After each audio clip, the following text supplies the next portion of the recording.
Matter podcast. I'm your host, John Harris, and it is the news roundup today. We have a number of stories to get to, and I don't think we're going to get to all of them. There's just far too many. It may take 2 or 3 days to just talk about all the things that I'd like to talk about. And oh my goodness, there's so much going on. Student loan forgiveness. Oh my goodness, right? That's apparently that's what Christians believe. That's our doctrine. That's what we think Jesus did, was forgive our debts. So we should forgive student loans. I kid you not, that logic is floating around out there on the internet. So that's one of the big national stories that's going on right now. But there's just so many other things. And from local church matters and local political fights. In fact, I have a message sitting in my inbox right now from someone in a local community where the church, it's not Planned Parenthood, the church apparently is preventing some pro-life things from happening in their particular community. And I'm just, and it's supposedly an evangelical church. And so there's all kinds of stories from the large to the small that we, I think should talk about. And I always put it through the grid of what would be helpful for you to hear. This show has been always more of a supplement. It's not a multivitamin. I expect that you're getting your nurturing in the Word of God, other places generally. Not that you can't get that here necessarily, but I'm not preaching at you. I'm not giving you exegetical commentary on Scripture most of the time. This is a show that I'm giving you a lot of news. I'm giving you a lot of hopefully useful information about ministries and individuals, and we can be, kind of some call it discerning, some call it critical. I just call it wise. We can be wise about the voices and influences that are out there, and that's really the goal of this show. It has been for quite some time, is to try to bring to you information that will help you in navigating the evangelical landscape out there. And there's so many pitfalls, there's so many landmines. And, I just praise God that He is the one that directs history. It's not me. And sometimes I worry about all the different voices out there that are lying, that are saying things that just are not helpful, that are misdirecting people, that are putting people into compromising situations. I mean, it covers the evangelical, quote unquote, landscape, whatever evangelical means now. And I just have to remember that God's ultimately in control. We've gone through stages of history that are much worse than this one in some ways. I was reading this morning in 1 Samuel, and David's fleeing for his life. And just, can you imagine living like David lived and thinking the good guys that are controlling Israel, the Israeli elites, right? They're all bad. They're following the direction of Saul, who's arrogant. He's coming after me. He's a murderer, or at least that's what he's attempting to do. And so, we're living in Philistia for some time, but, we're not really with them either. They don't accept us. And it's just, I just put myself in his predicament and think, man, I'm blessed. And yet David was a man after God's own heart who was blessed in his own right and was privileged to be part of the line of the Messiah. So you open your Bible, you open just even history itself, and you look at what the church has gone through in the past, and we do live in some unique times. I'm not going to lie about that. We're not going to say it's always been this way with the global communication capabilities and the technological advances that have made totalitarianism more possible. But things have been bad before in other ways, and in some ways far worse. God flooded this world. I mean, it's been worse before. So I just wanted to remind everyone, I'm reminding myself, but I'm reminding everyone else along with that. And so don't worry too much about what's going on there in the evangelical world or in the greater world, the political world. I would say think as much as you can about what you can do, how you can take the gifts that God's given you, steward them well, take the talents He's given you, invest them well. And that's the way that I think you ensure that your little slice of the world, your little town or your church or your family even, I mean, it can go down to just a few people, your friends. That's how you can ensure that there's some stability there, that there's some wisdom there, that there's that it's going to be an island of protection from the rest of the nonsense that's going on out there. There's so much of it, and we see it more and more escalating. The conservatives on talk radio sometimes will say, they get hopeful and gleeful almost about how the left is overplaying their hand. It's getting so crazy. People are going to wake up. They're going to realize how bad it's really it is out there. And I've been waiting for that. It doesn't seem to be happening. And I don't think actually it will, to be honest, because we know, as Christians, we know that things can get so much worse as far as the depravity of man, the nonsense that man's able to justify in his mind for the purpose of doing sin. You don't really find an endpoint. And sure, some people are waking up to some extent. I saw this video not long ago of a LGBT activist from the 90s who is saying, look, I wouldn't have been involved if I knew we would be doing transgender library hour with children. And you look at that and you think, well, it's a little late, but thanks. And then you think to yourself, but for, I wondered this in my head, for every person like that, how many people, though, are going the opposite direction, who are saying, transgender library hour is actually tolerant? And I mean, are those numbers growing? Are those numbers diminishing? I think it's still a minority of people, but like all the leftist innovations, it always starts with a little minority, and they keep pushing, and they take advantage of the tolerance that is out there from people on the right. And, they tend to be more totalitarians. They're the gatekeepers. They want to gatekeep everything. Once they infiltrate an organization, they lock the door behind them. They don't let anyone else in who doesn't share their ideology. Whereas people on the right tend to be very accepting of people, whether their ideas are in line with theirs or not. And so that's just the nature of the beast. In fact, I was watching... or listening. What was I doing? I was listening to a podcast. I was listening to one of the few podcasts I listened to, Brian McClanahan's podcast, the Brian McClanahan Show. And I realized that's more of a history podcast, American history, and some people will call me a nerd. That's fine. But he was talking about something that was very relevant, and he does this often. He'll take history and he'll talk about a modern political situation and he'll apply history to it. I mean, he was talking about Martin Van Buren in relationship to the modern Democratic Party and just making parallels. It was interesting. And but what he was saying the other day that caught my attention was how some of the candidates, the Republican candidates in Georgia, in Pennsylvania, you have Dr. Oz running. I forget who's running in Georgia. I think it's a football star. And I think he had another example. But there's a lot of... celebrities that are running that aren't great candidates at all, but they have some name recognition, and the Republican Party tends to now gravitate towards that, I guess, the popularity contest candidates. And he didn't say this, but I thought of this. How much of that is being successful in one area in which you can still or could still be successful while being somewhat conservative politically? And you could, I think, also say sharing Christian moral virtues, values. How much of this is being able to build a platform in an unrelated field? It's not political necessarily. It's politicized, but you can get around. You can survive without having to tell everyone that you're a pro-abortion, LGBT affirming whatever. You don't have to believe those things. You're just a good football player, or you're good you're a good doctor on television. And then making the switch. So trying to jump from the platform you've built in those arenas to a different arena, to the political arena. And I'm wondering whether that's actually what we're going to see more and more of, because it's very difficult to build for yourself a name and without it getting tarnished in 2.5 seconds. It's hard for you to build a name in the media, in Hollywood, entertainment, in education, or in politics. In politics, you can kind of do it, but it's difficult. So these more quote-unquote neutral, and everything's becoming political, but the few things that are still quote-unquote neutral, where you can have conservative ideas, you can believe those things and still be successful and get name recognition, and then jump into a more politicized role. I'm wondering if that's going to happen more and more and more, because you just don't have the name recognition. It's hard to get off the ground. You can't. The gatekeepers have closed the gates, and so unless you, at a very early stage, dot all the I's, cross all the T's, kiss the ring, and say, I am a leftist, you don't get into those organizations. Look at what's happened with Chris Pratt, and how he barely says anything political.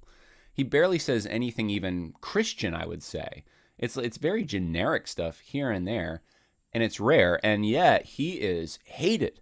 I mean, there's attempts to get him canceled from his roles in Guardians of the Galaxy, and then this is a guy that you'd think of, man, he's not even that like hardcore at all, and yet the intolerance is just on level 10.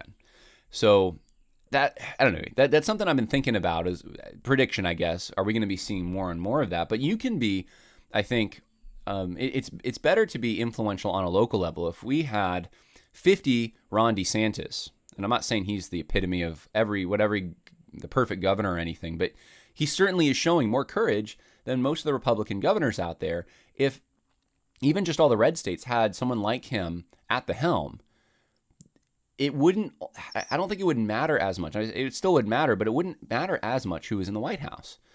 And that's my point, is if you had towns across this country and counties across this country and down to the very household that had strong leadership, had people who were unwilling to bend to the nonsense, then people can, the corral of celebrities that's out there for the Democrat Party and for the American left, they can platform as much as they want. It's not going to get anywhere if people don't accept it. It'll all be AstroTurf. It won't be organic. It won't.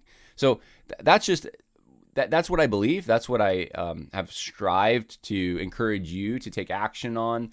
And it could be, we have limited time. It could just be getting involved in your church. It could be just getting involved in, becoming a town councilman. It could be on the school board. It could be, it could be even smaller than that. It could be, well, I don't have much time, but I can coach kids and I can get involved in their lives and I can imply or impart to them biblical values. And so there's so many things you can do.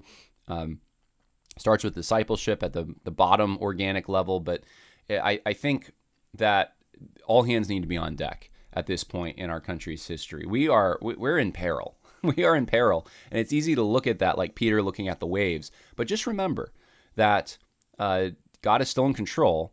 We have gone through, in some ways, worse times in history, and we could have a revival right around the corner. That is possible. Do I anticipate it? Not really, but I'm open to it. And if it does happen, it'll be kindled initially. At least this is how historically revivals have happened, in the hearts and the minds of people like you and me.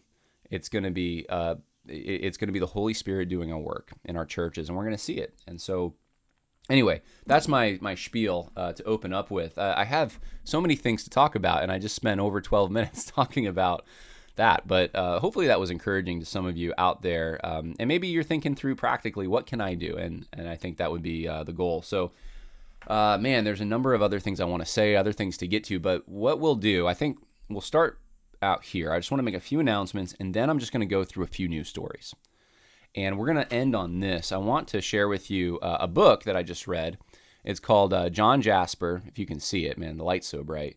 The Unmatched Black Philosopher and Preacher. John Jasper, The Unmatched Black Philosopher and Preacher. I've read a number of books that I want to talk about, but this one I finished yesterday, and so it's a little fresh in my mind, and I thought it was a pretty interesting, and someone that I respect greatly in some ways, a role model. I think a candidate for being a role model, and you probably never heard of him. So we will talk a little bit about John Jasper. So let's start, though, the podcast here, if we may. I want to let you know about Bradford Christian College. If you haven't heard about Bradford Christian College before, I've talked about it. But you can go to bradfordchristiancollege.com, and it's a biblical principle approach to college. They call their way of approaching education a biblical principle approach. They subscribe to the Westminster Standards. They're orthodox. They're against social justice.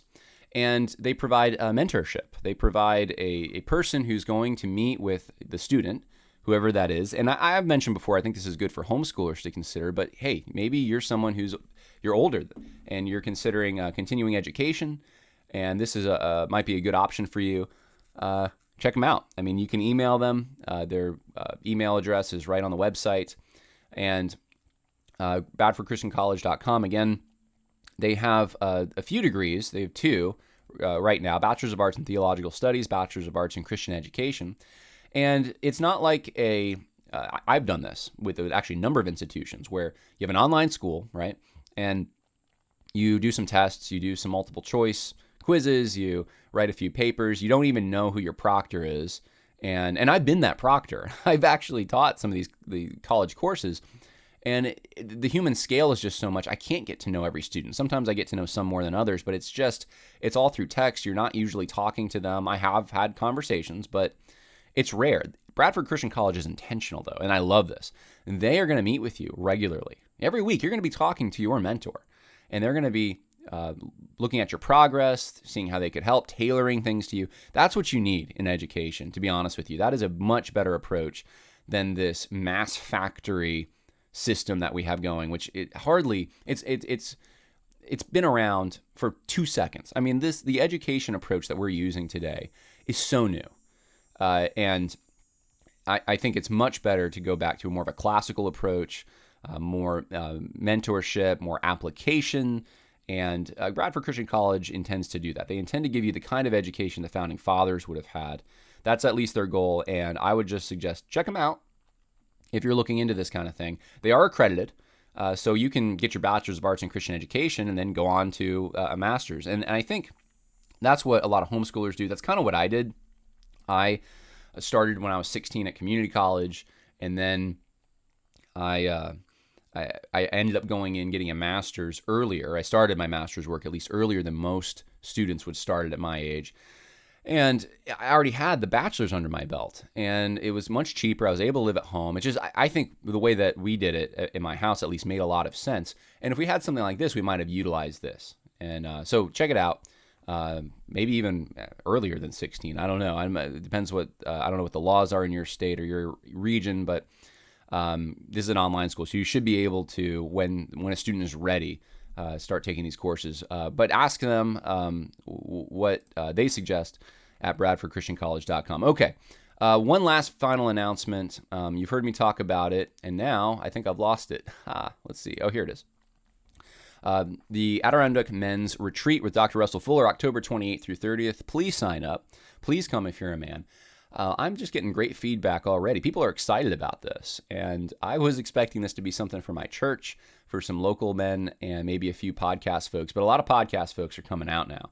And please email me, and I only give you my email just for coordinating rides. So that's what this is for. But you can email me at Jonathan Harris, my full name, Jonathan Harris, 1989 at gmail.com. Just email me there.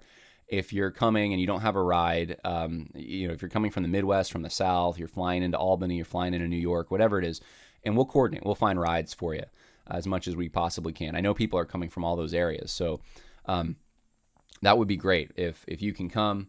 It's $176. That's a good price. Now, the way that we have it right now is we're trying to get like 3 people per room if possible. There may be some options. I think as we get closer, there actually will be options. I know one person already asked me, hey, could I have my own room? And I said, I think that should be fine. Once we get to that point in October, I'll know better kind of what room is available and what room isn't. But yes, we can work with that stuff. But to bring the cost down as much as possible, it's kind of you're bunking with other guys. So bring ear protection if they're snoring. But this is where you get to know people. This is the kind of men's retreats I actually like. And it can be, for an introvert, it can be kind of challenging at first. You wonder, oh man, I'm gonna have to meet all these people, I have to be in close proximity to them. Yeah, and that's how you want it, actually. That's how you want a men's retreat, because you're gonna get to know people, and these might be even lifelong lasting friendships. These are people that share a lot of the same concerns with you, a lot of the same values. They're listening to this podcast, many of them. They want to hear what Russell Fuller has to say. I mean, that alone, he's a man of courage. He's a rare gem in today's evangelical landscape, and to have an opportunity to be with him on such an intimate level, which is what this is, that is worth its weight in gold. I mean, I would take this way over, and nothing against these conferences, but I would go, and I've been to the Masters Seminar, or what is it called, Shepherd's Conference, many years. I would go to this way over going to the Shepherd's Conference, just because it's guy stuff. We get to be outside, by the fire, hiking, whatever, outdoor activities, and learn about Jeremiah in a smaller setting. It's not just getting in line to hopefully get the autograph of the person. I've seen these lines at a conference. No, you'll be able to talk to Russell Fuller. You'll be able to connect with him. You'll be able to eat a meal with him, possibly. I mean, he's going to be accessible, and it's not going to be like there's a lot of people there. So I would just encourage you, if you want to tack on another day or two in the Adirondacks. They're a beautiful area, especially that time of year. It's probably just going to be past peak, although we haven't had a lot of rain and it's been kind of warm, and I'm wondering if it might be peak. We'll see what the fall looks like, but we may hit it right. We'll see. But October 28th through 30th for men, and look forward to seeing you there. It's old school. You send in your check, but go to the link in the info section to sign up, and then you just send in your check to the mailing address there, Grace Bible Church, for the $176. If money's an issue, email me. I want everyone to be able to come, okay? That's my heart in all this. All right, let's do news stories. How's that sound? Let's do news stories. And where are we going to start? Let's see, man. I got Liberty University, I got Southeastern, I got Southern Seminary, and I got so many things here. I got so many things. Let's start. Oh man, let's start here. Actually, how about the Gospel Coalition? Can we start with the Gospel Coalition? Let's start with the Gospel Coalition.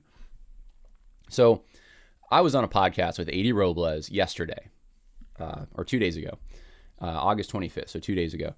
And the podcast was about the Gospel Coalition and some of the worst articles. And I said, AD, in the middle of the podcast, I said, let me just go to the Gospel Coalition website right now. And so I did. And immediately, like the main article that was being put out there was by a guy named Chris Watkins. It said CRT, critical race theory, versus classical liberalism versus Christianity. And one of the things I told AD, I think I said it before I even saw this. I said, look, one of the things the Gospel Coalition does is they present two options to you. And they try to, and sometimes they're diametrically opposed, sometimes, but they're the two basic options. And then they'll try to present Christianity as this third way, this transcending option that it equally rejects. That's important. Equally rejects these other two options. And it's the dialectic, right? It's takes the best of both worlds or rejects both equally. And it serves as what Christians, it's like the option that no one saw, that every Christian, though, is required to or should believe in. The option no one saw that every Christian should believe in. That's Gospel Coalition in a nutshell. So anyway, I looked over this article while I was on this podcast with AD, and I was like, look at this. And I went to this particular, let's see, I jumped to this particular section right here. And I just want to read this to you. All right, so here it keeps comparing what critical race theory says to what liberalism says. And liberalism, not in the sense you're probably thinking of it, liberalism in the classical liberalism sense. So it's the liberal order, this order of democracy and tolerance and reason. And anyway, so it compares CRT with liberalism, and then here's what the Bible says. I want to just read for you one of these, all right? CRT, racism will remain endemic. Society cannot be reformed without first tearing it down. There's no prospect of racial justice short of this radical unmaking of society. I'd say that's accurate. Liberalism, radical change to address questions of justice, is rejected in favor of incremental and consensual progress. I would say, well, liberalism's a little harder because it's so broad, but okay, let's grant it. That's what liberalism says. It's more in favor of incrementalism because of law and order, and it takes governments sometimes time to work. And by the way, that's by design. Our Constitution itself, with the checks and balances, it's by design that when things get done, and if there's overwhelming favor, then you can get things done fairly quickly if you want. But most things are going to have pushback, and the goal is to protect minority rights as much as possible against the majority mob rule. The goal is to try to make sure that, and that's with things like, you need 2/3 of a majority for this, or 3/4 of a majority for this, or, you can't just 51% and you rule the day on certain issues. So it's designed to have breaks.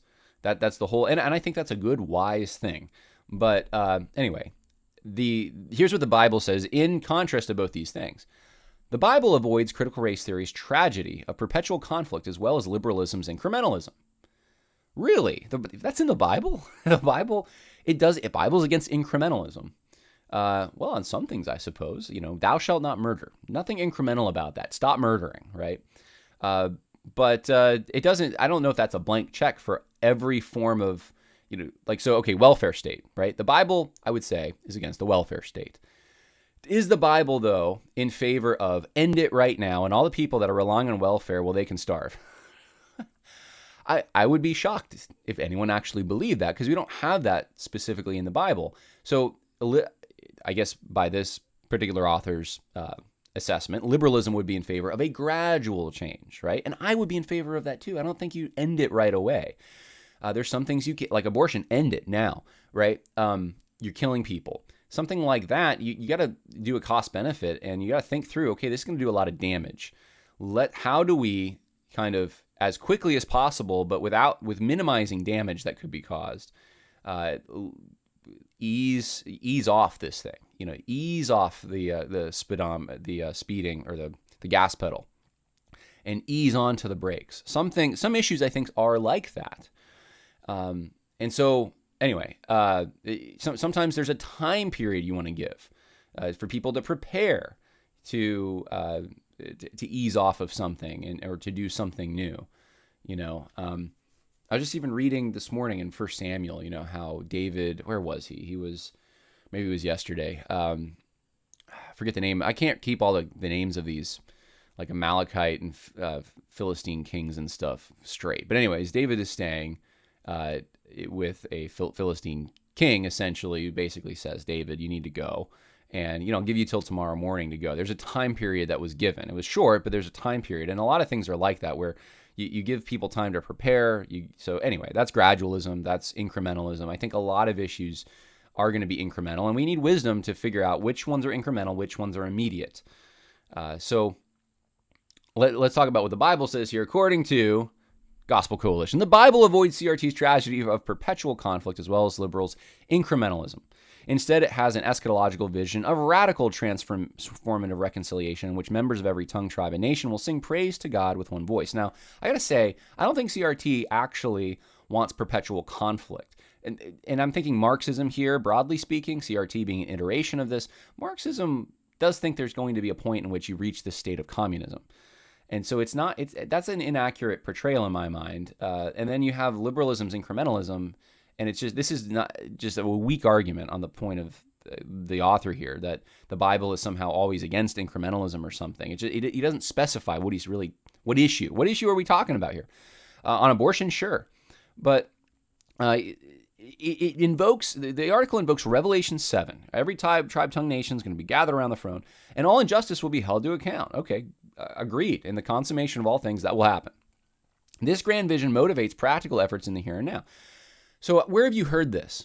That you need to make your church look more diverse, you need to implement a program of racial reconciliation? Well, it's generally from people pushing the CRT narrative or some iteration of it. Well, now the Gospel Coalition in this article comes out and says, look, you got to work towards this grand vision, though. Like now, this grand vision of eliminating all injustice and this diversified church around God's throne, you got to work towards that now.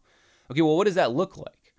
I would say this is something Christ accomplishes as we just obey his commands. This isn't I'm not self-consciously like, well, man, do I witness to the white guy or the Asian guy? Oh man, I got to think through this. I guess let's run the numbers. How many white people versus Asians in heaven? Okay, I guess maybe I'll witness to the Asian guy. Like what is that, right? That's what we've been getting is like, unless your church is diverse, unless you're specifically targeting, crafting the lure you have for certain demographics, then you are somehow against the command of Revelation 7. Except Revelation 7 isn't a command, it's a description. It's a description of the final state, and this is going to happen inevitably because this is what God does, and he just wants you to be faithful in your community.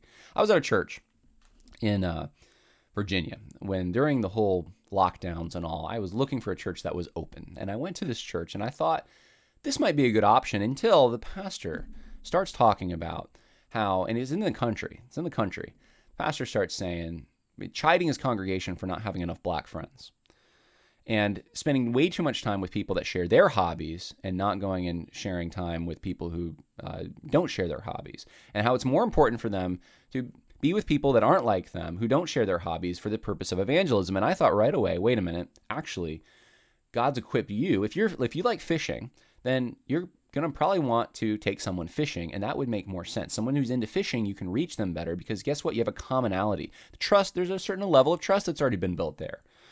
Someone who lives in your region, someone who looks like you, all these things, don't tell me they don't. They do, in sometimes small ways, but they do.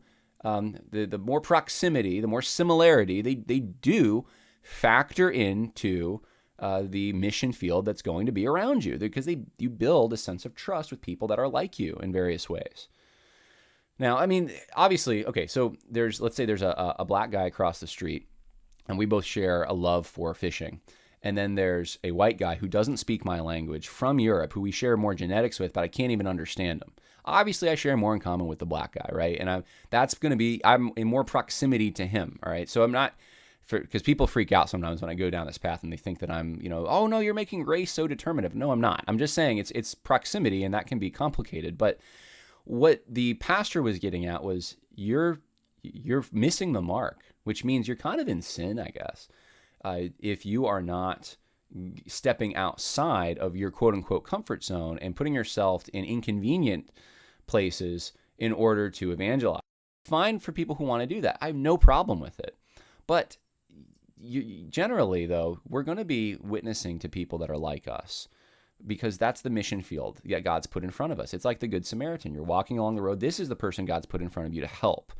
Right? It's the person that has a need. You're able to fulfill it, and they're right there, and you can do it. And so I know this is a very short section, which means I have like 50 articles I'm probably not going to get to, but this is very short. But I think it just goes to show you that how confused the Gospel Coalition is, how they're still trying to do this third way thing. And they can't even seem to represent the Bible accurately here. They're creating a command out of something that is just a description. And look at the verse that they use here. Therefore, my beloved brothers, be steadfast and immovable, always abounding in the work of the Lord, knowing that in the Lord your labor is not in vain. 1 Corinthians 15:58. Well, the sentence that accompanies this is this. This grand vision motivates practical efforts in the here and now. So to make your church more diverse, or bring about the state of affairs of Revelation 7:9-10, you need to do work now. And this is the verse they use to support it. How does that even relate, right? And that's supposed to be the contrast between liberalism and CRT. And it's not even, it's such a simplified, reductionistic reading of liberalism, especially. I can't take this seriously. I can't take that this is a helpful thing. And we're not going to go through the rest of this, but it's not helpful. It's not practical. It's what at the end of the day, though, what is it trying to get you to do? It's communicating to you, critical race theory is a lie, classical liberalism is a lie, Christianity is true. And guess what Christianity is? Boom, it's our version. And guess what our version is? Well, we got to work towards this Revelation 7:9-10. Well, that's not what Christianity teaches. That's a mischaracterization. Let's read the last paragraph here. It says, the Bible holds out a vision for working towards societies that benefit everyone, not just liberalism's associates in which no one is to blame, or CRT's perpetual struggles of one group against another. Okay, that's just a straw man. Liberalism's associations in which no one is to blame for anything. No one can ever be to blame for racism or any problem that might exist out there. That's just a mischaracterization. Christians engage with issues of racial justice neither to justify themselves nor only to bewail their sin, but in hope that the best aspirations of both critical race theory and classical liberalism will be transformatively, subversively fulfilled by the God in whose name the nations put their hope. This is so classic TGC, and that's what TGC wants to be. We're subversive. We're not out there fighting culture wars blatantly. We're subversive. Where we fly under the radar, and they don't even realize we're infiltrating them, and they're going to all be Christians because they're going to see, wait a minute, I'm a critical race theorist, but guess what makes more sense? I can still have the good aspects of my CRT, and guess what? It's in Christianity. Christianity has parallels those aspects, and I can be a classical liberal and like Christianity because, look, Christianity parallels the aspects I like, and we can be transformative. We can transform this way. We can take the best of CRT, the best of CRT. What's the best of CRT? I can tell you what the best of liberal societies are, and I can probably tell you some weaknesses for liberalism. Liberalism is going. It's a unstable element in my mind. That's where we live right now. We live in an unstable element, and I think George Washington. Who is it? Was George Washington? I think no. It was. Man, now I'm blanking. I should not be blanking on this. I want to say George Washington, but I don't think it was. I think it was John Adams who talked about the Constitution being made for religious people. Now, George Washington said things similar to that, so I'll just say George Washington as well.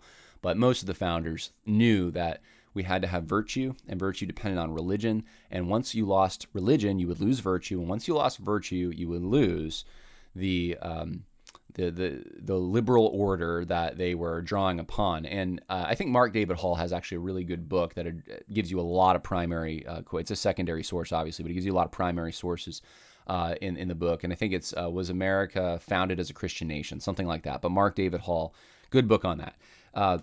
Anyway, I can tell you liberalism is unstable. There is no form of government that is this side of heaven that's going to be stable. The most stable form of government is a monarchy, and King Jesus is the king. And if you have a good king, even a ruler who's not Jesus, but you have a decent king, you can have relative stability. The problem is you get a bad king eventually, and then it becomes, it's terrible. And so the whole goal of the order in which we live right now, and it's a result, it's a liberalism of kinds, of protecting natural rights, of trying to have checks and balances and a Republican form. The whole point is to try to inspire gridlock when tyrants arise. The problem is when you have a good guy arise, there's also could be gridlock. So there's pros and cons. Anyway, that's different than CRT. CRT, and there's some assumptions the liberal order is based upon. Yes. And some of those assumptions, I think, at least taken too far and taken to their logical conclusions by some, I think have been bad. They've been, when someone believes, when they come up with a humanism of kinds, because liberalism can mean everything from like kind of a Rousseauian-ish kind of where the reason for democracy is because if you just get out the vote, get as many people to vote as possible, and the wisdom of all these people, we're going to have the best option available. But it's everything from that to Edmund Burke gets kind of categorized into that. It's so broad. CRT though, it's more narrow. CRT has it's more like a religion. I've made this point. You could say liberalism, the liberal order, is built upon. I could let it pass if someone said it's built on humanistic notions and there's a religious element. I could say, sure, I can see that. I can see what you're talking about there. But I think there have been Christians though who have been able to, and without compromising their Christianity at all, have been able to engage in the liberal order that exists. It's not so with CRT. CRT is very blatant about who the oppressed are, who the oppressors are, what repentance or forgiveness or lamenting or all that, what that looks like. And they have their own inspired books, their CRT perspectives, their minority oppressed perspectives that cannot be questioned. It's their Bible, right? They have their own saints, the victims of police shootings. Doesn't matter how much bad they did. There's just so much there that you could look. If you honestly take a look at it, it's a religion, like blatantly so. And once you subscribe to it, you're getting sucked into a religion. So I don't think it's even a fair comparison here. Like you have this over here, you have this over here, and in the middle is Christianity, and it's reasonable. But the whole goal of this is to take from CRT, to take from classical liberalism, and to take their good elements. I can tell you in classical liberalism some good elements. I just talked about them. With CRT, what am I going to find that's so good in CRT? That's what I would ask Chris Watkin at the Gospel Coalition. What's so good about CRT? Tell me those analytical, useful tools that it has that are just so helpful to us, right? The only thing I've ever heard a Christian say is, well, you can spot racism better. Really? Because it confuses. It breaks whatever barometer or metric we have to find quote unquote racism, because everything becomes racist. By 3 steps or less, you can attach anything to racism. CRT is a cancer. It gets into everything. It actually breaks your capacity for that. So what is it? What is it that's so positive? That's what I would want. So Gospel Coalition, again, recently endorsing on some level CRT. That's what this is. So, all right, let's talk about another Gospel Coalition article. This is Benjamin Watson. Benjamin Watson is the article. And look, he has a lot of stuff at Gospel Coalition. Oh, sorry, this is not a book. Never mind. This is not a Gospel Coalition article. My bad. I pulled this up because I just wanted to find out more about Benjamin Watson, and he was He used to be a tight end for the New England Patriots, football player. But look, he's got a bunch of stuff, and it's woke. A lot of it's just woke, even from 2014. Benjamin Watson on Ferguson. I read some of this stuff. Now, I want to go, though, to something that he posted this morning. And what he posted, someone sent this to me and asked me about it. And the article is, "You can't define woke, so I will." Benjamin Watson, "You can't define woke, so I will." And so I'm not going to read the whole thing, but he makes a point that woke is now a 4-letter word. It's terrible. Politicians use it. There's one of those politicians, Governor Ron DeSantis, using the term woke and scoring political points.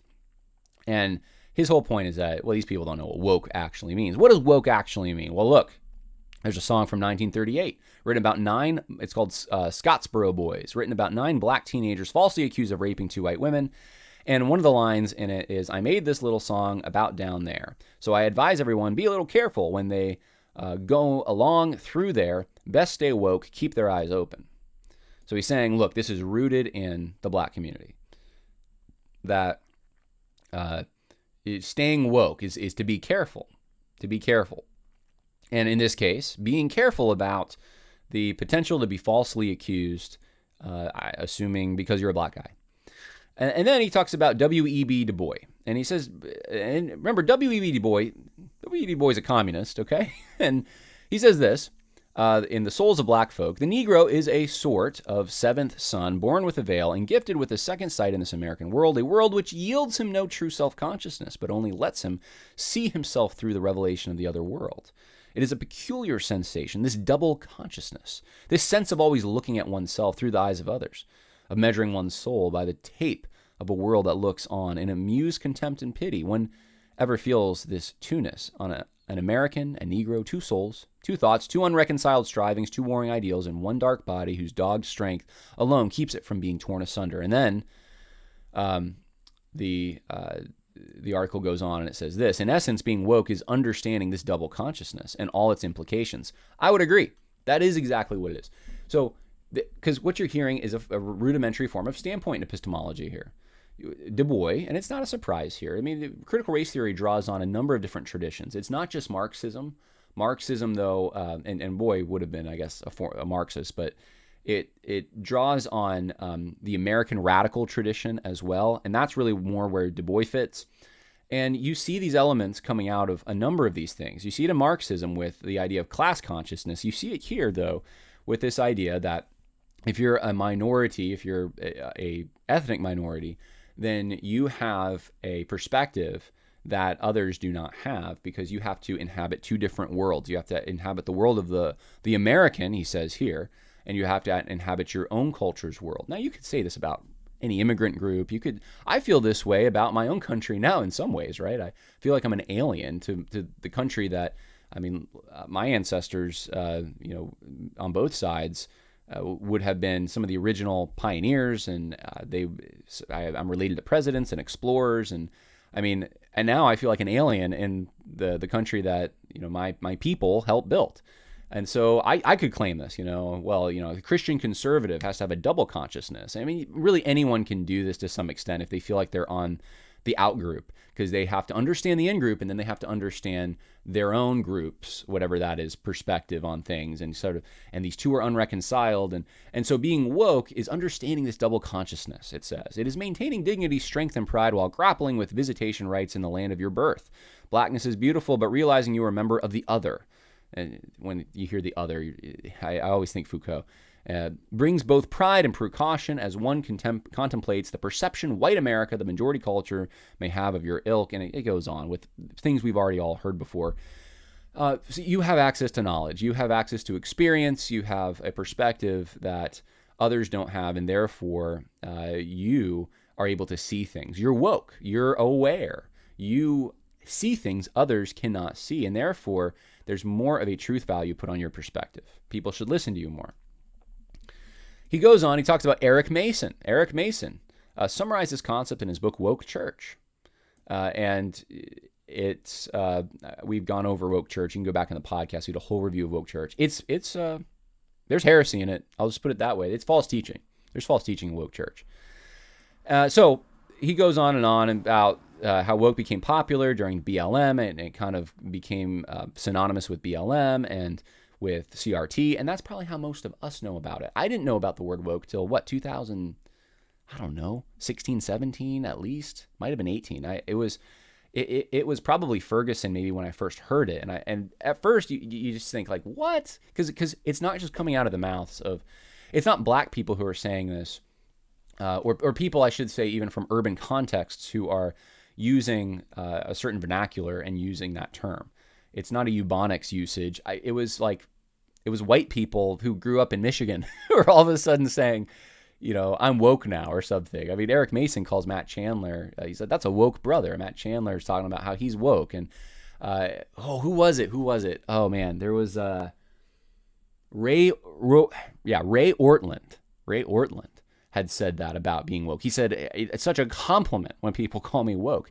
And all these pasty white people all of a sudden using this term, and you're like, what? Like, it was funny at first. It was like, what? Why are you using this term?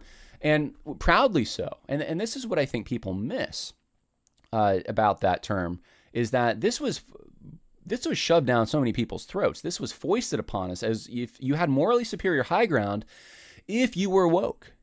If you were woke, you had morally superior high ground. You were better. You were understanding more. You had more knowledge. You were just superior in every way. And so the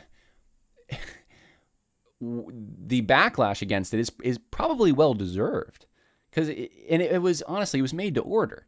It's not the King's English, so had a perception of being bad grammar, because woke sounds past tense, but you're using it as a present tense. So anyway, the tenses were kind of messed up, and so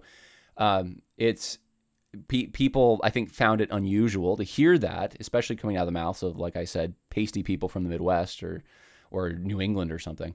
And then it was pushed on us so hard. The backlash has been like making fun of it. Like, oh, you're woke now, huh? You're woke. Oh, wow. Oh, good. So great to be woke, like in a sarcastic way.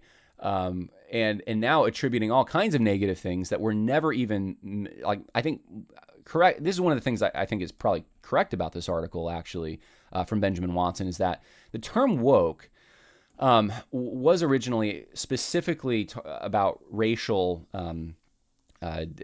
perceptions of racial injustice, disparities that existed between certain groups of people on ethnic lines. But it did get applied pretty quickly, and by the left, by the way, into feminism, into other things, and other quote-unquote marginalized groups. And so now, I mean, the right, when they use the term, I mean, I've heard even like, hey, they still have masks in that restaurant. Oh, they're woke. And I'm like, wait, what is that? What? Well, because now it's being applied to anything where someone, it's a smear, actually. Well, it's making fun of is what it is. It's making fun of people that think they're better than you. All right. And so if someone has a mask and they think, well, I know about the virus and you don't or something, then to call them woke is kind of like, it's saying like, oh, you're that false kind of, like, you think you're smart, you think you're in the know, but you're really not. You think that there's this systemic abuse with police, but there really isn't. You think that there's a wage gap between men and women. There really isn't. That's how woke is being used now. It's being used by the right. It's weaponized by the right, but it was after it was weaponized by the left. He doesn't really get into this.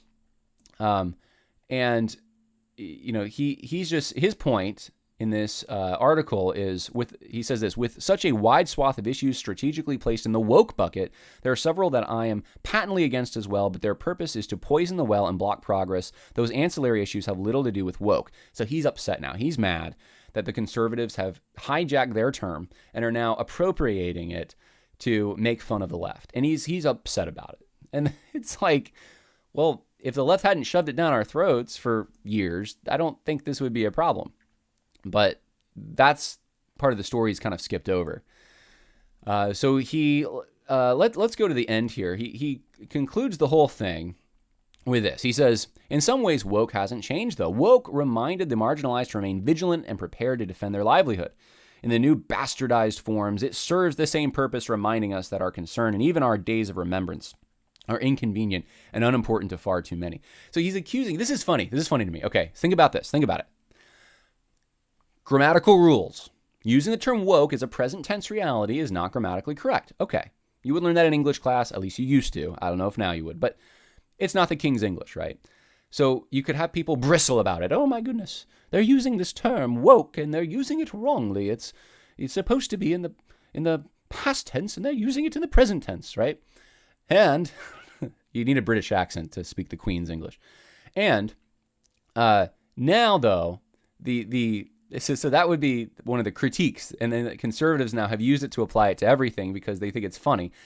Now you have someone from the left, more politically Christian, right? Christian. Benjamin Watson is a celebrity in the Christian world. He's coming out and he's bristling in the same way. Think about it. He's saying, you've hijacked our word. You've taken it, and now you're using it for your own purposes. You've bastardized the term. You've corrupted what was once so pure. That's what he's saying. The term woke was so pure, and you've corrupted it. You conservatives, you horrible people that conflate categories, and you use this word to jam conversations. It's like, yeah, preach to yourselves. We didn't come up with the word. You all did. And then you used it to claim moral high ground and to jam conversations as if, well, we're woke and you're not. As if the whole point of the word was you're missing out, that you're blind, that you can't see, that you're less than. That was the whole point. And now you're bristling about the word's been taken from us. Well, it's like, talk about a failure to see one's own hypocrisy here. You know, they've hijacked the word that was already they've bastardized a term that was originally a bastardized term. And that word, by the way, for some who think I'm using vulgarity, I'm using the word he's using here, but it actually is in literature that is a correct. You can use that word, and you're using it about something that has been corrupted or tainted or something like that. I don't use the word, but since he's using the word, and I don't view this usage of the term as necessarily the crass usage that is often used. Shakespeare used the term. I just wanted to put a disclaimer out there for parents. I apologize if you're now having to explain to your kids what this word means. But there is, I think, a legitimate use for it. Maybe you can explain that possibly. But anyway, the term that he's using here is about a term that originally was that. That's the whole point. So he says this, recent misappropriation proves the enduring necessity, I can speak, of being woke, because the residue of anti-blackness still resides in the underpinnings of American society. That's right, the underpinnings of American society. Right up below the surface, the anti-blackness. The potentially hurt feelings of the majority still remain a stumbling block to justice. To be woke is to desire justice, America promised, and to keenly understand where it has miserably fallen short and valiantly overcome. Some people who would rather all of us stay quietly asleep. I'd rather stay woke. So still claiming the moral high ground, still using the term and saying it's applies to me and I'm truly woke, and these people that are using the term and weaponizing it, they don't even understand what it means. Okay. I hope that Benjamin Watson's day gets better, but there you have the pearl clutching of the modern evangelical, knowing what things to fight on, the modern evangelical elite, knowing the priorities. Then this is certainly, I would say, a big priority, right? Those people who are using the term woke, and they're using it in a mocking way. That is Benjamin Watson right there. And I think that it deserves mockery, guys. And I try to I take an academic approach to a lot of things, but this kind of, it's so hypocritical. There is a mockery that is well deserved, I think, when someone goes down this path. All right, let's talk about, man, there are so many things I have on my list here. Can we do a few more Gospel Coalition articles, and then we will stop. We're going to start, I haven't listened to this yet. Let's listen together. Let me put my headphones on, and let's see how long it is. This just got released August 27, 2022. That is today. Fresh off the press of the Gospel Coalition, Rebecca McLaughlin is anti-racism biblical. Just like the word woke, the word anti-racism can mean different things to different people. Some Christians will use that term to mean being actively against racism. They'll use it to acknowledge the history of racial oppression. Okay, so the music in the background reminds me of a commercial for sheltering for animals, animal shelter commercial. Support your local animal shelter. Look at all these puppies that don't have a home. I don't know why they're using that. I guess it's to evoke sympathy in us. But she starts off with saying that the woke it means different things to different people. But didn't we just find out in the last article that we just read from a prominent Gospel Coalition author that actually woke has a fixed meaning, and that conservatives are misappropriating it. They're using the term incorrectly, and it's so horrible. But now we find out from Rebecca McLaughlin, also prominent at the Gospel Coalition, that actually woke has different meanings to different people. So which is it anyway?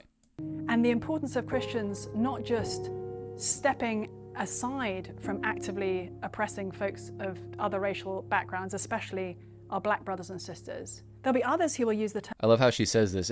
Step aside. So you're actively oppressing other brothers and sisters. So just step aside. That sounds like a liberal, gradual approach to me. Step aside. It's so, and maybe that is the winsomeness of the British. Truly, they can say things, and it's, I grew up in upstate New York most of my life, and a lot of Italian friends. When they talk to you, it is, arms are moving, the voice is elevated, and all they're saying is like, can you go feed the dog or take out the trash? Or, well, they're trying to get their point across about something inconsequential. And the British can be talking about a nuclear holocaust, and it's like, oh, look at the flame of this. Maybe that's what it is. Maybe, but it seems to me like it's just very, the tone of this whole thing, the music, it's calming. It's like a go to sleep, relax, step aside. But she's talking about something that in her mind is so terrible. It's literally like racial violence and is what she's talking about. But it's an odd tone. It's a mixed message. And why is that? Maybe you can put in the comments. I don't get this. I don't quite understand this mixed message. Racism, and bundle in with it all sorts of beliefs that Christians cannot and must not affirm. In particular, anti-racism is sometimes tethered in people's minds with affirming gay and lesbian identities for Christians. So if I were invited to participate in an anti-racism training in a secular workplace, I would need to be very discerning about what I took away from that training. There may well be some things that I would learn along the way that could be helpful to me as a Christian as I think about how to actively love those who are from other racial backgrounds. But there would likely also be things that as a Christian I would not want to affirm or embrace. And as in any other workplace situation, we'll need to be discerning in the situation that we're in. Now go to sleep. Go to sleep. Think of calm things. Think of the ocean against the coast. Okay, so this is Rebecca McLaughlin's short video on the phrase anti-racism, and that was anything but helpful. Honestly, the article we just read was a little more helpful because it was like, hey, woke has a fixed meaning. And it's like, yeah, you could historically trace out what woke means. And this one is just, it's so esoteric. It's just, the music is. And she's basically, what I'm getting from this minute and a half video is that woke can be bad if it's applied to unbiblical things such as LGBT affirmations that we can't hold to. And we know Rebecca McLaughlin is pretty to the left in an evangelical metric, at least. She's to the left because she thinks like you can have these same-sex attractions and that's not a sin. And so she would say like engaging in those things would be wrong. So that's where woke or anti-racism become problems. But when it comes to the actual BLM narrative, she doesn't actually confront it. She doesn't really affirm it. She kind of does though, because she doesn't, I would say she does kind of affirm it implicitly, but it's not a direct affirmation. It's so vague. You don't really know what she's talking about other than we should step aside from doing racial harm and that Christians are somehow doing this somehow. and that the only unbiblical thing about being woke would be the LGBT stuff. And so that would imply that the other stuff is correct, that there is systemic racism, that it can be found in the places which everyone knows the BLM narrative is pushing. It's in the police departments, it's in the history, the way it's taught, it's in everything. And so so I would say this is, again, the Gospel Coalition, once again, in the span of 2 days, affirming implicitly CRT again, somehow. But it's so implicit, it's so subversive, it's so sneaky, and you want to go to sleep listening to it because it sounds like it's a go to sleep video or save the puppies. All right, let's talk about, can we do one more Gospel Coalition or two more? Let's see. I wanted to say something nice. We're going to say something nice about Gospel Coalition. All right, one more Gospel Coalition article. I lost my mom to Facebook, how to shepherd a flock being formed by algorithms. Now, this is an article that someone asked me to comment on. So I haven't read it, so this will be cold reading. Let's start here at the beginning. Sherry began to cry. Her husband put an arm around her, pulled her close, and said it'll be okay. It was a kind sentiment, but it was wrong. She lost her mother. Not to death, to Facebook. Over a period of 3 years, her elderly mom went from Facebook illiterate to Facebook junkie. From a great-grandma liking photos of her great-grandkids to a full-blown QAnon conspiracy theorist. Posting wild articles, Sherry watched her mom transform from a godly woman who quoted the Sermon on the Mount and told her to respond to bullies by killing them with kindness to an anxiety-filled propagandist, warning Sherry the end was coming. Sherry tried to intervene, but failed multiple times. Now she was crying in my office, I lost my mom to Facebook. I told her, I know it's hard, but you're not alone. Your mom isn't the first person I've seen transformed by social media. There are many, even here in our church.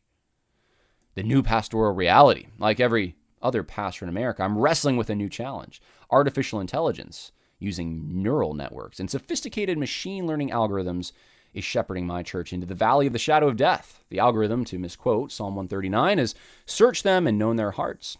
It tests them and measures their anxious thoughts. It has woven digital models of them in its silicone womb, so it can sell their everlasting data to the highest bidder and keep them addicted to the online platform it serves. Pastors need to be aware that every week of the day of the week, their church members are being instructed, and most likely their mentor is an algorithm. Is it any surprise that the human shepherds are losing to the digital ones?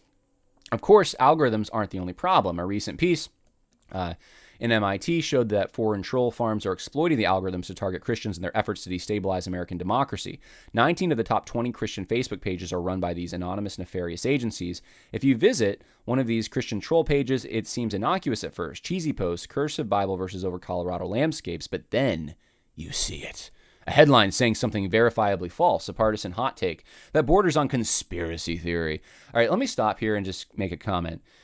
The threats from online algorithms, the threats from information out there, the pastor, whoever's writing this, they're uniquely focused on what would be more right-adjacent threats. So it's the QAnon stuff, it's conspiracy theories from the right, it's Russian troll farms, and it's not what the actual big tech companies are pushing. For example, QAnon stuff, you can't post that on Facebook. You can't just post that stuff and it's going to wind up being part of your algorithm. Maybe there was a time, but it's not now. That stuff is censored pretty heavily on mainstream social media. Unless you're like on Gab or there's maybe some other free speech type platforms. You're not going to be interacting with this stuff. It's pretty banned. And guess the stuff they're pushing at you, what that is. It's leftist propaganda. That's what's going to be bombarding you more than anything else. It doesn't mean that you can't, there aren't algorithms that are going to advertise things from the right or people that are friends of yours that post things and you like them, so it'll keep putting more of that in your feed. It doesn't mean that can't happen. It just means the people actually controlling these big tech companies who have the levers of power, who can adjust the algorithms, who can ban things from the algorithms, they are on the raging far left. So at least you would think there should be, like typical Gospel Coalition does, to say, hey, there's like threats from the right, threats from the left, right? And Christianity somewhere transcending or in the middle or whatever. But in this one, it's starting off, the threats are literally just from the right. This is the same thing you would find with left-wingers and their complaints about social media, because the technocracy, they don't have a problem with the technocracy as long as Mark Zuckerberg is controlling it. And in fact, I read, see if I can find it. Mark Zuckerberg, right here. Mark Zuckerberg says Facebook censored the Hunter Biden laptop story after the FBI asked them to restrict misinformation. This is a story from August 25th.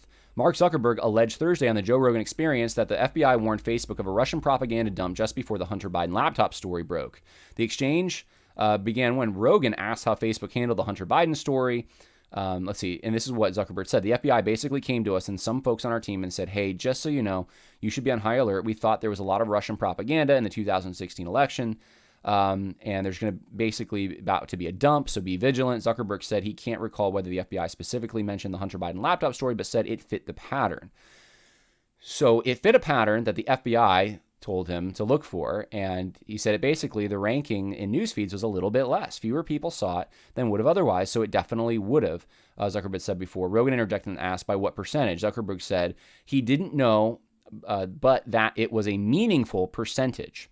A lot of people were still able to share it, but we weren't as black and white about it as Twitter, he added. Zuckerberg admitted that when Hunter Biden laptop turned out to be legitimate, he regretted that it was suppressed and thought, he said that the process was pretty reasonable based on what Facebook knew at the time. So here, let me just say, the algorithms that are being talked about right here in this Gospel Coalition article are being controlled by who? By Mark Zuckerberg, by Twitter, by and Facebook is the one they're going after here. So we literally just read how Mark Zuckerberg literally kept information from disseminating widely about Hunter Biden's laptop, which could have actually had a big influence on the election. And the concern here is QAnon. The concern here is Russian troll farms. And that's my point, is you can be concerned about that stuff if you want, but it's a drop in the bucket compared to the concern that you should have for these tech overlords working in conjunction with the deep state or the I don't know what you want to call them, but the administrative state, and what they're doing to influence what you see on social media. That's not even mentioned here. Maybe they'll mention it. Let's keep going. Let's see. According to an internal report from Facebook, our algorithms exploit the human brain's attraction. Okay, so we know about this. How to shepherd your flock in the social media era. Pastors should do this. And here's the suggestions. Pray. So it's that's obvious. Pastors, let's see, only get 1 hour a week, but God gets every hour. Trust him, labor in prayer for your people. Preach about social media. Okay, I don't have a problem with that. I mean, use it as an illustration, obviously, in some of your sermons. Read Chris Martin's excellent book, Terms of Service. Seek to understand how smartphones, global internet access, big tech, and machines, Okay, set healthy limits. I think that's all wise. Teach on media literacy. Media literacy is the ability to accurately analyze and interpret a piece of media.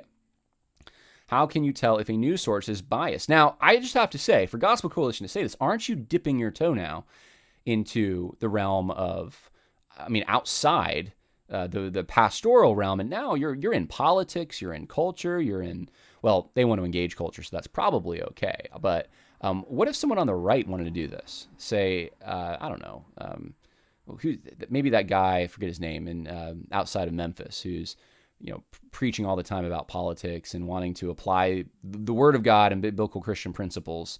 And he may be out there, but there are people who want to do that, and they want to do it towards the right? They actually think the Bible gives you biblical morality that parallels paleo-conservative thought. And if they start to go out there and say, thus saith the Lord, in the public arena, whoa, right? That's usually like, hey, not so fast, But teach on media literacy. So I'm just saying, what is that going to look like? I don't know, but he doesn't define it. So it's just, you got to do it. Develop a theology of the news. A theology of the news. So now your pastor is going to be curating your news, what's in your newspapers, what kinds of newspapers and websites you read. Interesting. Create digital antibodies. If the digital bloodstream is infected, we just can't ignore it. We need to pump antibodies into the system. Okay, what's that mean? Because it'll create alternative content. Well, that's what Gospel Coalition is trying to do. Create a short midweek podcast where your congregation can dig deeper. Create short email devotional. Let's see. Start a blog. Create a weekly daily podcast for devotionals. Create a weekly email newsletter. Create a cultural commentary podcast. This is going to stress pastors out. Now you got to do all these things, or else your people are going to be taken in by Q. I have a point, but I'll make it at the end. Model the fruit of the Spirit online. So stay away from hatred and discord and jealousy and all the things Galatians 5 talks about. Be winsome, it says. How to argue winsomely. There it is. Make the case for the beauty of IRL fellowship. Champion the embodied fellowship of believers as a more rewarding and satisfying experience than highly online life. Let's see. What's IRL? I don't see IRL here.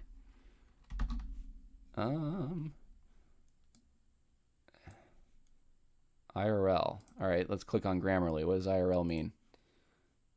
Am I the last person to know? What does IRL mean?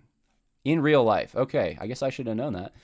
Make the case for the beauty of in real life fellowship. All right, I agree with a lot of this stuff. It's not like I'm against it, but the thing, I guess this is what I'd say.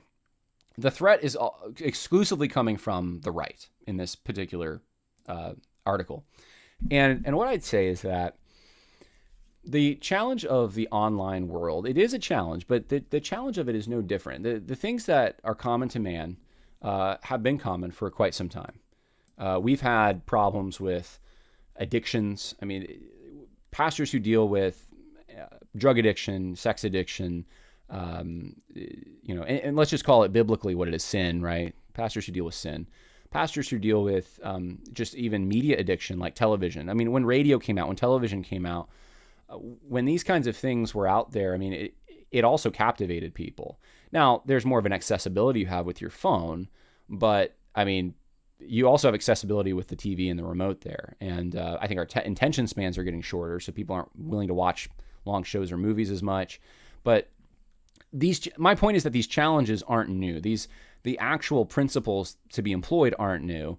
And so to then go out of your way to form all these podcasts and articles and curate everyone's news and see it as this major threat, I think you just keep preaching what you've always preached, and then you use this as an illustration of, hey, this is also another way that you can become addicted to something. And Paul said he wouldn't be mastered by anything. Don't be mastered by your social media. Don't be addicted to it. If you can't live without it, then it looks like it's an idol, and don't and manage this, control this. We'll help you. We'll keep you accountable. But it's the same thing you would do if someone was addicted to other forms of entertainment.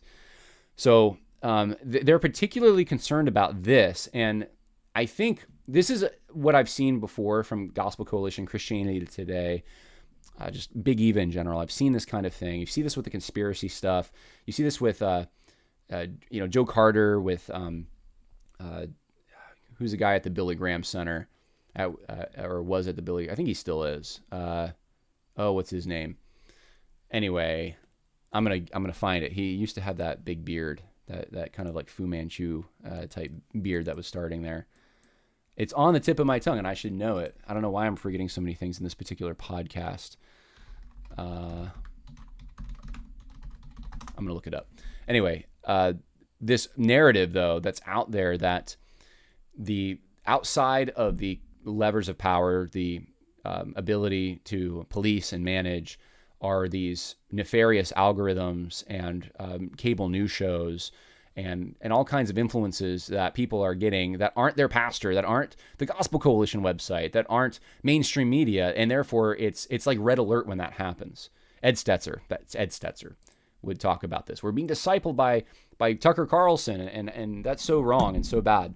And so I would just say that I think their sense of proportion, the threats that they're concerned about aren't necessary. Not that some of them aren't threats, but it's not the threats they should be concerned about. And their sense of proportion about it is like level 10, when it's like, yeah, but over here you have all these other threats. Even on this particular story, the threat coming from the left when it comes to social media is so much greater, and yet it's not even mentioned. And so anyway, that's what I want to say about that. And it goes without saying, and I don't want to spend much time on this. There's been so many things said about it, but it should go without saying. But there's an article here from, I'll just pull it up, from Religion News Service. We're not going to read the article just for the sake of time, but the title is, "On Social Media, the Bible Verses Are Flying in a Debate Over Student Loan Forgiveness." And there's a tweet here from John Pavlovitz that says, "Conservative Christians are fully enraged at student loan forgiveness, missing the irony that their entire professed religion is based on the idea of a canceled debt. Way to lose the plot, kids." And I'm going to compliment Gospel Coalition in a moment. I said I would. But this would, I'm not going to go into this article. This is the guy, I think, who went after Vodi Bakum for his kids. Yeah, Mark Wingfield. We're not going to read this. I just happened to see, this is where I found the tweet. So the narrative is from some on the left that, look, the Bible is about forgiveness, and so we should be about student loan forgiveness. Well, there was a payment made by Jesus. Okay, so Jesus actually paid the price of our sins. He didn't redistribute the price of people's sins to everyone else who wasn't guilty of those sins. He paid them himself. He became accursed for us, though we were accursed. And that's the beauty of the gospel. The student loan forgiveness thing is different in that they're punishing people who don't have student loans, who didn't go to college, possibly, or did go and were responsible, like myself. I never took out a loan once, and I have 2 masters. I have a bachelor's degree. I was able to do it, and now, I'm going to be paying for people who were irresponsible. That's the whole point. If I had voluntarily chosen to do that and to take on these debts, that's one thing. That's what Jesus did. But I'm not voluntarily choosing to do this. I am being taken from. They're taking from me and, frankly, my descendants after me, and taking their money, taking their ability to purchase, and then they're giving it to people who are irresponsible. So they're subsidizing irresponsibility, and it's going to have a horrible effect. And because once you know your loans are forgiven, you can charge any price for college. The tuition's already skyrocketing. It'll keep going up once the government gets involved in these things. Same thing happened in medical care. And people are just going to be careless. They think that they are accustomed to thinking they should be bailed out. And Trump didn't help with this, by the way, because those checks that everyone got during the COVID situation, I think made people think, oh, I don't have to actually work. And we're suffering the consequences of that right now in our economy. Let's talk about this. Last but not least, this is an article from Gospel Coalition. I want to end on this note, and then we're talking about John Jasper a little. Should the government forgive student loans? By Mark Kelly. This is from 2021. I just want to give you the last paragraph, 2 paragraphs. As in all things, as you plan your education, set your heart to honor God. It says, seen in this light, it's a great honor to pay for the education that equips us for the Lord's work. And before we were born, we must also be diligent, though avoiding unnecessary debt, to not let that honor become a burden and hindrance to our work. That wasn't exactly what I was looking for. There was another place in here. I think maybe it was towards the beginning. It talks about the crushing debt that the United States has right now, and it says, as Christians, we see the biblical instructions for individuals to pay out debt, for individuals. We want to be careful with that because we know that the borrower is a slave to the lender, and it says even national debt should be approached with a caution and a responsible plan for repayment. And then it talks about fairness in paying debts. Long story short, it says the fairest and most efficient system is still one in which the primary burden for financing college falls on students and their families. The Gospel Coalition, now they might reverse this, but to their credit, at one time they did come out against, it might not be hard-hitting, but I'd say it's direct enough against government-funded loan forgiveness, student loan forgiveness. So I just want to give credit where credit's due. That is a good take from the Gospel Coalition on that particular issue. Now let's talk about John Jasper. You can see here, actually, I'll pull it up, my Goodreads profile. Or can you? Maybe I got rid of it. I'll put, actually, the link in the info section for those who are on Goodreads and you're wondering, hey, how can I see what John's reading? I do try, at least, to post everything that I'm reading on my Goodreads. And so here it is. This is what it looks like. And you can see my books right here. And these are the books that I finished recently. So I just finished the book that made your world, How the Bible Created the Soul of Western Civilization. Some good things in that book, by the way. But it's a lot of the book was like how it's the Bible that actually created the welfare state, that ended slavery, that created democracy. And it's a lot of things that I think secular leftists will be like, oh, that's the Bible? Well, I guess I should become a Christian. And I thought it was a little incomplete, so I wasn't too big on it, but it did have some good things. I thought the best section was a very small section where the author, who's from India, talks about the Bible's impact on India. And that was interesting. But anyway, I read a Faulkner novel, the first Faulkner novel I read, The Sound and the Fury, and I don't know if I'll be reading a lot of Faulkner. I made this video for the Abbeville Institute on William Faulkner, and they wanted this done. Okay, my brother's a literature major, and I've heard, good things about Faulkner. And so I decided, well, Sound and the Fury, that's kind of his big one, right? So I read it, and I'm like, man, this is dark. So, and very complicated. But yeah, I mean, I read The Lord of the Rings. You can see these are all the recent things I've read. And that was good. I really enjoyed actually Lord of the Rings, much more than I enjoyed Faulkner. Even though there's probably some literature person's going to come out and tell me Faulkner is far superior, possibly. But Lord of the Rings, I just thought it's riveting. It's just it keeps your attention for the most part. It's interesting, and it's a fantasy. And I don't typically read fantasies. But the one I read recently, John Jasper, The Unmatched Black Philosopher and Preacher, I have up here. I gave it 4 stars. I almost gave it 5, but I gave it 4 stars. It is, I would say, a really good book. I want to read for you a section from the book to start off with. John Jasper lived during the times before and after the Civil War. He was born into slavery, but he was educated in slavery as well. And one of the things I liked about this book, which is why I recommend you get it, is because this book is, today it would probably, I haven't seen anyone do this, but it's very possible that it might it might get the disdain of the academics who would cause it lost cause mythology or something like that, because it's written by a journalist from Richmond who actually didn't believe his eyes were lying to him. That's really the bottom line. And lived through some of the things he talks about. And he says things like, yes, there was a law in Virginia that you weren't supposed to be educating your slaves. And the reason for that, I've said this before in the podcast, historically was there was a fear of slave insurrections, because you had places like Haiti where there were these insurrections that happened. There were attempts, and violent attempts, not as many, but there were enough that the idea was that if slaves were able to read, they would read abolitionist literature. And it's not just abolitionist literature like you're thinking of, where it's like, oh, well, slavery's wrong. It's more like throw off the shackles that you have, overturn your master, don't do work for them, kill them if necessary. Like, that's the kind of stuff that they were afraid that'll get into the slaves' hands, and they may end up doing that. John Brown's attempt is obviously the famous attempt. Nat Turner's rebellion is another famous one in Virginia's history, and so there was this rule in Virginia that you weren't supposed to teach slaves to read, because during the postal crisis they had thousands, thousands and thousands. I've even read somewhere, I think, that it was more than that. It was like millions, but there was a lot of literature flooding the South that was encouraging all kinds of things, including insurrections.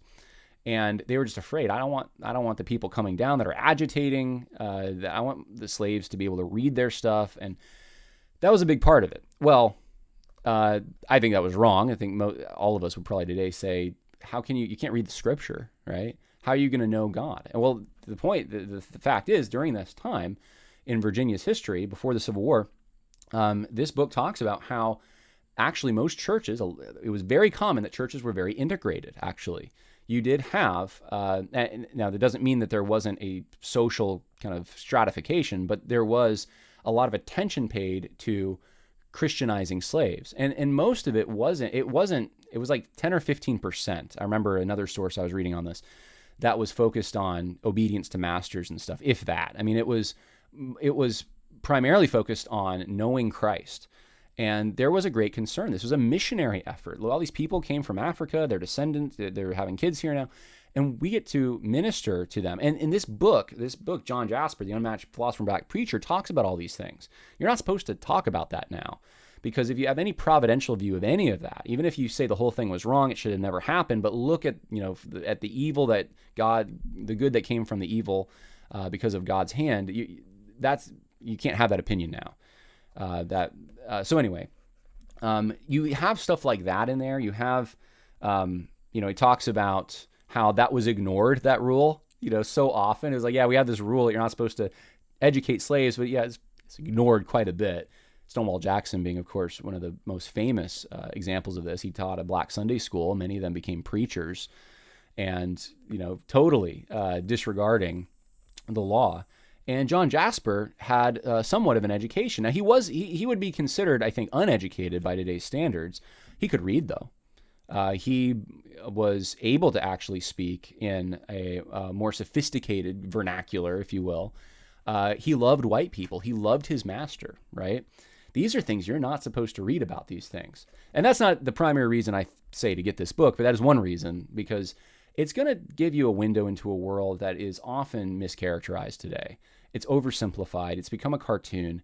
And reality is just more complicated than that. John Jasper is one of the figures you don't hear about much, and I don't think BLM would ever care about John Jasper. I don't think Black History Month's ever going to focus on John Jasper. I don't think but yet John Jasper was a celebrity of the highest order in Virginia. I mean, he was popular. He was probably the most popular preacher in Richmond towards the end of his life. I mean, he was a rock star, to use today's vernacular. Let me read for you a section from this. Here's a whole paragraph. This is the reporter talking. He said, in the company with a friend, I went very often Sunday afternoons to hear Jasper, and the fact was brooded about quite extensively and somewhat to the chagrin of some of my church members, two of them a professor in Richmond College, so educated, and a lawyer well known in the city, took me to task about it. So he's saying, I'm going to see John Jasper preach, and I'm being taken to task for it. They told me in somewhat decided tones that my action was advertising a man to his injury and other things of a similar sort. So if they're saying, like, that you're advertising him to his injury, meaning you're promoting him when he's not capable of bearing the weight you're putting on him. He's not capable of preaching in the way you think. He's not educated. And we're going to find out in a minute, one of his most famous sermons was about how the sun doth move. He was, speaking of Gospel Coalition conspiracy theories, he believed, according to the Bible, that actually the sun rotated around the earth and not the other way. And he preached this sermon. And so anyway, we'll talk about that in a moment. But a professor in Richmond College and a lawyer took me to task. He said, they told me in somewhat decided tones that my action was advertising a man to his injury and other things of a similar sort. I cared but little for their criticism, but told them that if they would go to hear him when he was at his best, and if afterwards they felt about him as they then felt, I would consider their complaints. They went the next Sunday. Okay, so these skeptical, educated white people in Richmond go to see John Jasper. The house was overflowing, and Jasper walked the mountaintops that day. His theme was the raising of Lazarus, and the steps majestic he took us along until he began to describe the act of raising Lazarus from the dead. It happened that the good professor was accompanied by his son, a sprightly lad of about 10, who was sitting between his father and myself. Suddenly the boy, evidently agitated, turned to me and begged that we go home at once. I sought to soothe him, but in vain, for as he proceeded, the boy urgently renewed his request to go home. His father observed his disquietude, and putting an arm around him, restored him to calmness. After the service ended and we had reached the street, I said to him, "Look here, boy, what put you in such a fidget to quit the church before the end of the service?" "Oh, doctor, I thought he had a dead man under the pulpit and was going to take him out," he said. My lawyer brother heard the sermon and with profound feeling said, "Hear that, and let me say to you that in a lifetime I have heard nothing like it, and you ought to hear that man whenever you can." Okay, this is one sample of what people thought of John Jasper. One sample. This guy it was popular for the white preachers of the town, to go on Sunday afternoon and listen to his sermons. Visitors who came from other places to go visit him. And yet he is uniquely a son of Virginia. There was a section in there where it talked about, I'm just saying he could have had more fame, but he was a local legend. He went to Philadelphia, I think it was, and he tried to preach up there, and half the congregation left in the middle of it. There was jeering. He felt out of place. He didn't particularly take to Yankees. He was comfortable in Virginia, and those are the people that loved him. And it's an interesting story because it shows you how skilled this guy was. And I think a lot of times in especially the way that Black history is taught today in America, they are passive. They're so passive. They are the victims of all these other forces. And yet the reality is there's some Black people that accomplished some great things. John Jasper is one of them. John Jasper was a phenomenal preacher. And yes, he had some quirky ideas. he had an idea about the sun. Obviously, that was popular, and it was popular because it was so wrong. But he was very sincere in his belief, and science was not his forte. Maybe even interpretation of Scripture wasn't his forte in some ways, but delivery was. And he was very good at what he did. He was a very good deliverer to the point that people came from everywhere. So am I, because I think John Jasper is a great guy, endorsing his view, his antiquated view about geocentricity? No, obviously not. But he's a man of his time, and he had limitations. And I don't hold it against him that he was wrong on some things. I'm probably wrong on some things myself. He had an amazing ability, though, and his story and his testimony, I think, are credits to African American or Black history. I think people like John Jasper need to be uncovered more. They need to be talked about more. There's so much in this book, just giving you a window into the race relations and Reconstruction, and just the it's not about the situation of the time. It's about John Jasper, but there's so much in it. Like, I'll give you a few examples. He gets saved. He works at a factory of some kind anyway, but he gets saved. And his boss tells him, and this is when he's, I think he's in his mid to late 20s. I think he's freed at that point. And his boss basically tells him, take the day off work and go tell everyone you know that you got saved. Can you imagine any boss today saying that? I mean, he's weeping. He's telling everyone. Talk about a more Christian society. And this is just said in the book. It's not a unique thing to them. The fact that a lot of, who took a prominent stand against him with his sermons on geocentricity? It was the Black preachers. It was the other local Black preachers. They had a whole meeting like, we got to stop this John Jasper guy. I mean, he's getting too big for his, he's so popular. He's going to embarrass all of us. I mean, it's interesting to see that dynamic too, because it talks about in here that some, after the war, that, some Black people had a resentment that they cultivated and was nurtured for them to some extent. And John Jasper, though, and there was people like him that didn't have that at all. And John Jasper actually, it says on like 2 or 3 times how much he actually liked white people, how he didn't carry this bitterness about him. He was friends with them. He cared about their souls. He preached to them. I mean, it was an integrated church. There was white and Black people both there listening to him. And this is a Black preacher. That's what the Gospel Coalition wants, right? This is what they want, every tribe, tongue, nation, right, sitting at the same church. Well, here's an example of it. Here's a place that it happened. And guess what? It was right after slavery. It was during Reconstruction time. Yeah, it did happen. And so it's a unique story that needs to be told, I think. It talks about at one point, it says that, and I've read this other places, that it was exceptionally rare for slave families to be divided, but it did happen. So it was in a lot of the northern, or I shouldn't say northern, but a lot of the kind of radical abolitionist literature, it was often portrayed that was the condition of slavery, that was just constantly this was happening. It wasn't a constant thing at all, but it did happen. And guess who was one of the people that had a family division? John Jasper was.